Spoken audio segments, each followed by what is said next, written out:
तिरछी टोपी वाले ओ बाबूजी भोले भाले ओ तू याद आने लगा है दिल मेरा जाने लगा है तिरछी टोपी वाले टोपी heart congestive heart failure is of two types high output low output high output heart failure H इसमें क्या होता है cardiac output is normal but metabolic demands जो होती हैं वो टिश्यूज़ की हाई होती हैं this occurs in the case of anaemia and thyrotoxicosis ठीक है तो ये is about high output heart failure इसका ट्रीटमेंट है treatment of the underlying cause तो we are not bothered much about this क्योंकि अंडरलाइंग कॉज ठीक हो जाएगा थायरोटॉक्सिकोसिस को एंटी थायरॉयड ड्रग्स अनीमिया के लिए हिमाटिनिक्स आयरन सल्फेट फर्सोलेट उसका ब्रांड नेम हो गया ferrous sulphate is a generic form that is taken care of mainly हमारा जो फोकस होगा वो होगा upon low output heart failure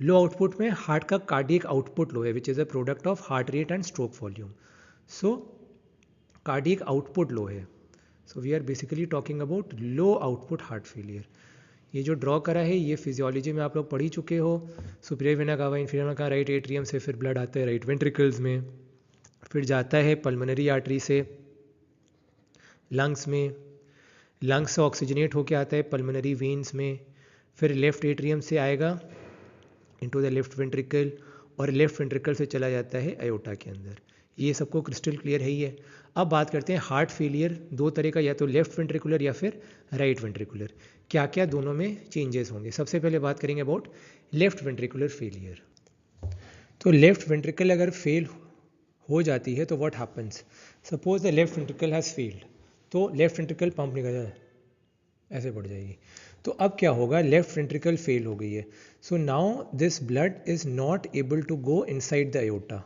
so it accumulates inside the left ventricle सारा ब्लड लेफ्ट वेंट्रिकल से एक्यूमुलेट हो गया अब क्या होगा बैक प्रेशर से ये सारा का सारा ब्लड जाएगा इनसाइड द लेफ्ट एट्रियम ठीक और अब क्योंकि बैक प्रेशर होगा वो पंप नहीं कर रहा ना बेचारा ऐसे पड़ा हुआ है तो अब ड्यू टू बैक प्रेशर ये सारा का सारा ब्लड चला जाएगा लंग्स में and it will cause a very important condition जो आपको कंठस्थ कर लेना है जिसको कहते हैं हम लोग पल्मोनरी एडीमा पल्मोनरी एडीमा ये लाइफ थ्रेटनिंग इमरजेंसी है पूरा फ्लूइड एक्यूमुलेशन होगा लंग्स में और अगर टाइम पे ट्रीट नहीं किया तो मरीज मर भी सकता है ठीक तो इसको कैसे याद करेंगे इसके दो clinical features ABCDEFGHI JKLMNOPQRSTUVWXYZ I love you I love all my students तो ABCD बी से ब्रेथलेसनेस कोई जो मिला तो मुझे ऐसा लगता था जैसे मेरी सारी दुनिया में गीतों की रुत और रंगों की बरखा है ब्रेथलेस गाना शंकर महादेवन का महकी हुई सी अब सारी फिजाएं हैं सोई हुई सी अब सारी घटाएं हैं जागी उमंगे हैं जागी तरंगे हैं मैं कर रहा है दिल सांसों में तूफा है होठों पे नगम है नगमों में घोले सारे वो नगमे हैं ठीक सी से कुछ नहीं ब्रेथलेसनेस का ही दूसरा नाम होता है डिस्निया और डिफ़िकल्टी इन ब्रीदिंग और ई से इसका क्या होता है क्लिनिकल फीचर एक तो ये आपने याद कर लिया दूसरा EF ई से ईजी एस से फैटिगेबिलिटी ठीक है आदमी बहुत जल्दी इसमें थक जाएगा ठीक तो EF और ई से आप पल्मोनरी एडिमा भी याद कर सकते हो ठीक अब उसके बाद आपसे मैं बात करूंगा कि राइट हार्ट फेलियर में क्या होगा सो राइट वेंट्रिकल बेसिकली पल्मोनरी अब बात करते हैं राइट वेंट्रिकुलर फेलियर ठीक है राइट वेंट्रिकल बेसिकली क्या कर रही थी वो पल्मोनरी आर्टरी में ब्लड को भेज रही थी ये हो गया पल्मोनरी आर्टरी में इसमें ब्लड भेजा जा रहा था थ्रू द राइट वेंट्रिकल अब वो फेल हो गई सो अब क्या होगा राइट वेंट्रिकल के अंदर सारा का सारा ब्लड एक्यूमुलेट होने लगेगा ठीक अब due to back pressure this will go back into the right atrium से कहाँ जाएगा वापस into the superior vena cava and the inferior vena cava ठीक inferior vena cava was bringing blood from the lower part of the body liver और बाकी के जो आपके ऑर्गन है वहाँ से ब्लड आ रहा था और सुपीरियर वेना कावा ऊपर से ब्लड आ रहा है जुगुलर वेन यहाँ होती है हमारी जुगुलर वेन ये कट जाती है कैरोटिड आर्टरी जुगुलर वेन इन सब कटने से आदमी की इंस्टेंटेनियस मौत हो जाती है फिल्मों में आपने देखा होगा सो जुगुलर वेन के कटने से आदमी मर भी सकता है कैरोटिड आर्टरी से तो तुरंत भी मर सकता है ठीक है तो क्या होता है जुगुलर वेनस प्रेशर बढ़ जाएगा क्योंकि अब सुपीरियर वेना कावा में बैक फ्लो हो रहा है और जुगुलर वेन में भी जा रहा है तो jugular venous pressure will increase that is JVP. So this is the first clinical feature जो आप साइन, बल्कि this is a sign, this is not a symptom. Symptom is what the patient tells you and sign is what the doctor elicits. You as doctor जो आप लोग elicit करोगे उसको बोलते हैं साइन. तो आप लोग क्या एलिसिट करोगे कि जुगुलर विनस प्रेशर बढ़ा है, दैट इज अ साइन. वो पेशेंट नहीं बोलेगा कि मेरा जुगुलर विनस प्रेशर बढ़ा है, that is a clinical sign. इसी तरह से कंजेस्टिव हेपाटोमेगाली या लिवर का साइज बहुत ज़्यादा बढ़ जाएगा, hepatomegaly, this is also a clinical sign which is elicited by the doctor. अगर मरीज़ को कंजेस्टिव हेपाटोमेगाली, कंजेस्टिव हो गया ना, कंजेशन हो गया, ब्लड बहुत सारा आके लिवर में एक्यूमुलेट कर गया है. सो मरीज़ तो आपके पास आएगा, ठीक है, बट उसके अंदर आपको ये चीज़ें ऑब्जर्व करनी होगी. तो राइट हार्ट फेलियर में hepatomegaly and raised jugular venous pressure, left heart failure में ब्रेथलेसनेस, डिस्निया जिसको कह सकते हैं, एंड ईजी फैटिगेबिलिटी. तो अब हम लोग बात करते हैं कंजेस्टिव हार्ट फेलियर कहते क्यों है इसको. ये आपके दिमाग में सबसे पहले है कि sir why congestive heart failure, why not chronic heart failure. तो CHF को कंजेस्टिव हार्ट फेलियर कहते हैं कि कंजेशन होता है. And what is congestion? Accumulation of blood, जो यहाँ पर हो ही रहा है, जो मैंने आपको सब बता ही दिया था. तो जैसे ट्रैफिक चलाते हैं और एक गाड़ी रुक गई, उसके पीछे दूसरी तीसरी ऐसे गाड़ियाँ रुक गई, लंबा जाम लग गया, तो क्या कहते हैं? Congestion on the road. So congestion in the heart is congestive heart failure. और ये सब जो भी मैंने आपको सिम्टम्स साइंस सब डिस्कस किए, this is of acute congestive heart failure. अब इसके बारे में थोड़ा सा और हम बात करेंगे. सो हमारे AIIMS of treatment acute heart congestive heart failure में दो हैं, जिनको मैंने आपको अभी बताया था. आपकी सिर्फ एक्यूट की बात कर रहा हूँ.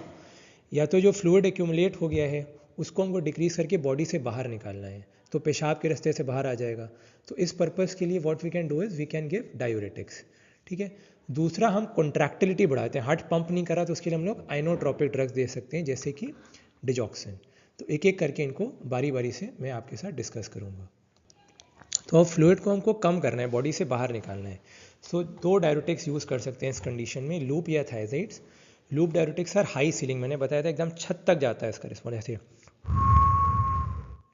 जस्ट लाइक अ प्लेन, जैसे एरोप्लेन उड़ता है ना, वो सीधा ऐसे स्टीप रिस्पॉन्स. और थायजाइड्स का जो डो रिस्पॉन्स का होता है दैट इज़ फ्लैट, ठीक. सो थायजाइड जो होते हैं वो लो सीलिंग होते हैं, मतलब इनका रिस्पॉन्स इतना ऊंचा नहीं जाता, and they are long lasting. दोनों एल्स होते हैं थायजाइड्स में.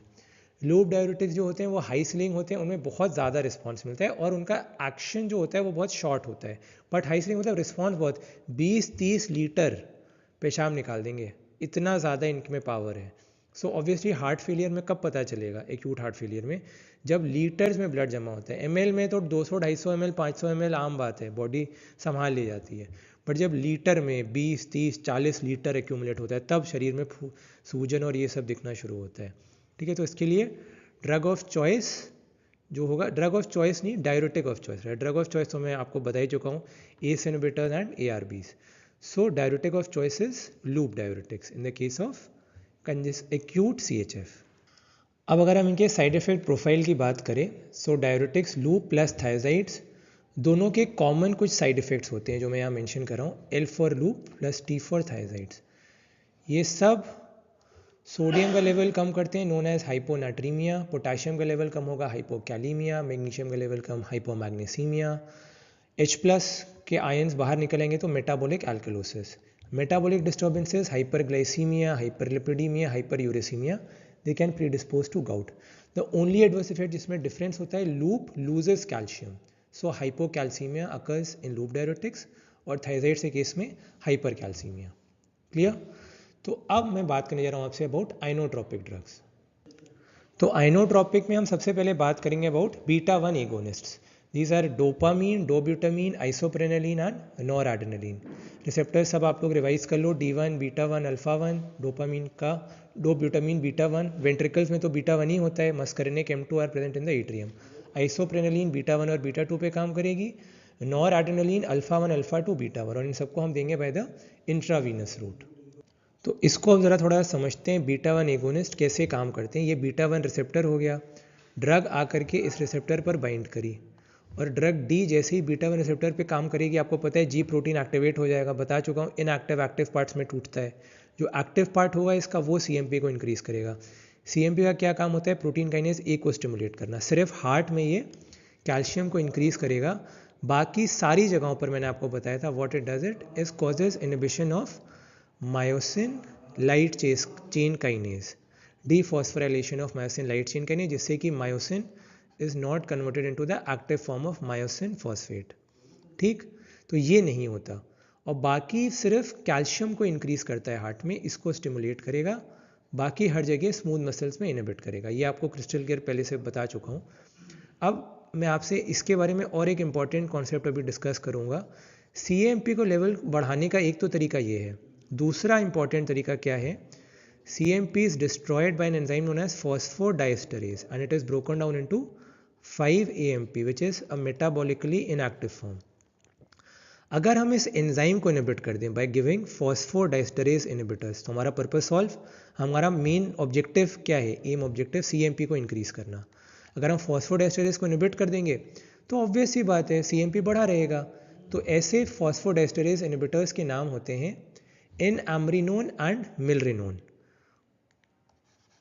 इनके नाम होते हैं inamrinone and milrinone, inamrinone and milrinone. So these are phosphodiesterase inhibitors. ये हो गया आपका बी पार्ट। सो ये दोनों आइनोट्रॉपिक्स डिस्कस होके टॉपिक ओवर होने से पहले बस एक important concept, beta 1 agonist, beta 1 1 heart 2 lung, 1 दिल 2 फेफड़े, तो beta 1 are present in the heart, तो ये beta 1 are exclusively present in the heart and the juxtaglomerular cells of the kidney. आप लोग आगे पढ़ोगे डिटेल में, जब अगर किसी का MD फार्मा में करने का मन हो तो all receptors are present everywhere, कहीं पर प्रीडोमिनेंट होते हैं, कहीं पर कम होते हैं। ठीक, तो उसके बाद फॉस्फोडाइस्टरेज इनहिबिटर्स, बीटा 1 तो मैंने आपको बता दिया हार्ट में, तो सिर्फ एक्सक्लूसिवली हार्ट में प्रेजेंट होता है, तो इसमें आपको याद करना ही कोई पंगा ही नहीं है, सिर्फ हार्ट रेट, हार्ट की कॉन्ट्रैक्टिलिटी को इंक्रीज करेगा क्योंकि वेंट्रिकल्स में ज़्यादा होते हैं। मगर फॉस्फोडाइस्टरेज जो एंजाइम है ये सिर्फ हार्ट में नहीं होता भाई साहब, this is present everywhere through out the body, blood vessels में भी प्रेजेंट होगा, हार्ट में भी प्रेजेंट होगा, मैं ऐसा नहीं कह रहा हूँ हार्ट में नहीं होगा। तो ये क्या करेगा, हार्ट में तो कॉन्ट्रैक्टिलिटी बढ़ाएगा, आइनोट्रोपिक एक्शन, ब्लड वेसल्स में क्या करेगा, ऑब्वियसली CAMP बढ़ने से ब्लड वेसल में क्या होता है, ABCDEFGHI, alpha 1 vasoconstriction, beta 2 vasodilatation. So beta 2 जो प्रेजेंट होते हैं उन पर काम करके it causes vasodilatation. Therefore इनको जो कहा जाता है inamrinone and milrinone are known as inodilators, क्योंकि इनका आइनोट्रोपिक एक्शन भी होता है प्लस वेसो डायलेशन भी करते हैं। बाय।